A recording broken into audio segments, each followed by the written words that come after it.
ऊपर छोड़ ऊपर पारी में और पुलिस बंदोबस्त मांगते हो तुम्हें तो। दोस्तों, दिल से स्वागत है आपका हमारे YouTube चैनल पर। यहां बात होती है सच की, ताकत की और इंडस्ट्री के उन राजों की जो आपको कोई नहीं बताता। अगर आप पहली बार आए हैं तो हमारे साथ जुड़ जाइए, क्योंकि आज की कहानी वो है जिसने सिर्फ फिल्मी दुनिया को नहीं, पूरे देश को हिला दिया है।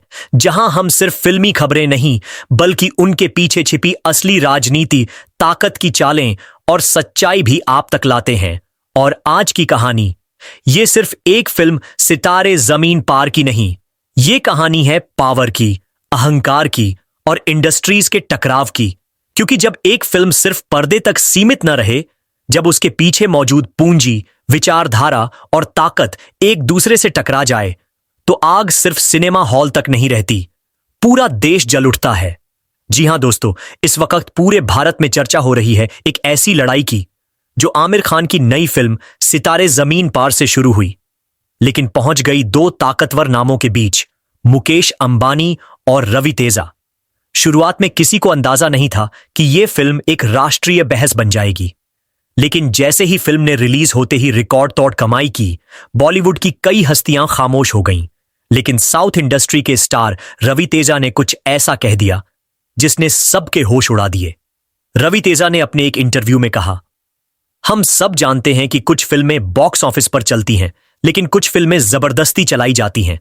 जब पैसा किसी एक परिवार के हाथ में हो तो वो चाहे तो अपने दोस्तों को हिट बना दे, लेकिन सच ये है कि आज साउथ इंडस्ट्री जनता के दिलों में है और ये सिर्फ पैसे से नहीं खरीदा जा सकता। ये बयान जैसे ही मीडिया पर आया, हंगामा मच गया। मुकेश अंबानी ने सीधे तौर पर तो कुछ नहीं कहा, लेकिन उनके करीबी बिजनेस मीडिया चैनल ने तुरंत इस पर प्रतिक्रिया दी। रवि तेजा को सोच समझकर बोलना चाहिए। वो जिस प्लेटफॉर्म पर बैठकर बोल रहे हैं, वो भी कहीं ना कहीं किसी पूंजीपति की ही देन है। और अगर साउथ इतना ही मजबूत है तो हिंदी मार्केट में आकर फिल्में क्यों बेच रहे हैं? दोस्तों, बात यहां रुकी नहीं। अगले ही दिन एक बड़ा धमाका हुआ। रवि तेजा ने सोशल मीडिया पर एक पोस्ट किया जो सिर्फ कुछ घंटों में ट्रेंडिंग में आ गया।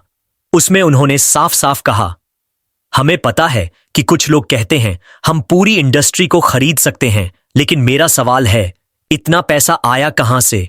साउथ इंडस्ट्री में हम पसीने से कमाते हैं, पर यहां तो फिल्मों में भी बिजनेस डील्स छुपी होती हैं। यह सीधा सीधा ताना था मुकेश अंबानी पर।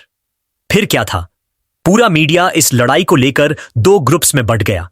एक तरफ थे वो जो अंबानी को ताकत का स्तंभ मानते हैं, और दूसरी तरफ वो जो रवि तेजा को नया चेहरा, सच्चाई की आवाज मान रहे हैं। इस दौरान आमिर खान की फिल्म सितारे जमीन पार शानदार कमाई कर रही थी, पर मुकेश अंबानी का नाम जुड़ने के बाद लोगों ने फिल्म पर सवाल उठाने शुरू कर दिए। बहुत से लोगों ने सोशल मीडिया पर लिखा, अगर ये फिल्म वाकई जनता के दिल से निकली होती तो इसे मुकेश अंबानी जैसे लोग प्रमोट नहीं कर रहे होते। इसी बीच एक वीडियो वायरल हुई जिसमें एक साउथ फिल्म मेकर ने दावा किया कि रवि तेजा के खिलाफ प्रोपेगेंडा चलाने के लिए एक बड़ी पीआर कंपनी को करोड़ों में खरीदा गया ताकि उनकी सच्चाई को दबा दिया जाए। उधर अंबानी ग्रुप की तरफ से एक न्यूज चैनल पर रवि तेजा का अतीत दिखाने वाला एक स्पेशल प्रोग्राम चलाया गया, जिसमें उनके पुराने बयान, फिल्मी असफलताएं और निजी जिंदगी को उछाला गया। ये खुली जंग थी, लेकिन फिर एक और धमाका हुआ।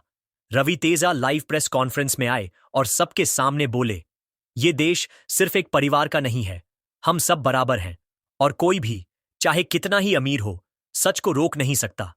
फिल्में दिल से बनती हैं और जनता के दिलों तक जाती हैं, उन्हें नोटों के ब्रीफकेस से नहीं खरीदा जा सकता। ये बयान तूफान की तरह छा गया। रवि तेजा की सपोर्ट में बड़े बड़े नाम आ गए। अल्लू अर्जुन, यश, समांथा और पृथ्वीराज जैसे साउथ स्टार्स ने एक साथ एक स्टोरी लगाई, you we stand with Ravi Teja, और उसके बाद जो हुआ वो शायद किसी ने सोचा भी नहीं था। करण जौहर, जो हमेशा ताकतवरों के साथ खड़े रहते हैं, उन्होंने अचानक एक भ्रष्ट इंडस्ट्री पर व्यंग्यात्मक पोस्ट की जिसे लोग मुकेश अंबानी पर इशारा समझने लगे। शाहरुख खान, जो हमेशा सतर्क ढंग से बात करते हैं, उन्होंने सिर्फ एक लाइन पोस्ट की, सच की ताकत दौलत से बड़ी है। ये पोस्ट भी पूरे मीडिया में आग की तरह फैल गई। दूसरी तरफ फिल्म सितारे जमीन पार अब सिर्फ एक फिल्म नहीं रही थी, ये एक प्रतीक बन चुकी थी। फिल्म इंडस्ट्री में जारी शीत युद्ध की। उधर साउथ में रवितेजा की फिल्म रक्था साम्राज्यम जब तेलुगु, तमिल और मलयालम में रिलीज की गई तो एक हफ्ते में फिल्म ने 1000 करोड़ का बिजनेस कर लिया बिना किसी बड़े पूंजीपति के समर्थन के। ये जैसे एक जवाब था, खामोश मगर जबरदस्त। दोस्तों, ये लड़ाई अभी खत्म नहीं हुई है। आज भी लोग पूछ रहे हैं, क्या वाकई सितारे जमीन पार सिर्फ एक आर्टिस्टिक फिल्म थी या एक सोचा समझा प्रोजेक्ट, ताकत और पैसे के बीच सौदे का हिस्सा? रवितेजा का गुस्सा, मुकेश अंबानी की खामोशी और साउथ इंडस्ट्री की एकजुटता, ये सब सिर्फ फिल्मी खबर नहीं बल्कि हमारे दौर की सच्चाई है। और शायद आने वाले दिनों में हमें यह फैसला करना होगा कि हम किसके साथ हैं, पैसे के साथ या सच के साथ। अगर आप चाहते हैं कि हम इस कहानी के अगले हिस्से में दिखाएं कि इस टकराव के बाद आमिर खान ने क्या रिएक्शन दिया या मुकेश अंबानी ने कौन सा नया कदम उठाया, तो हमें कमेंट में जरूर बताइए। वीडियो को लाइक कीजिए, चैनल को सब्सक्राइब कीजिए और सच की इस लड़ाई में हमारा साथ दीजिए। मिलते हैं अगली वीडियो में।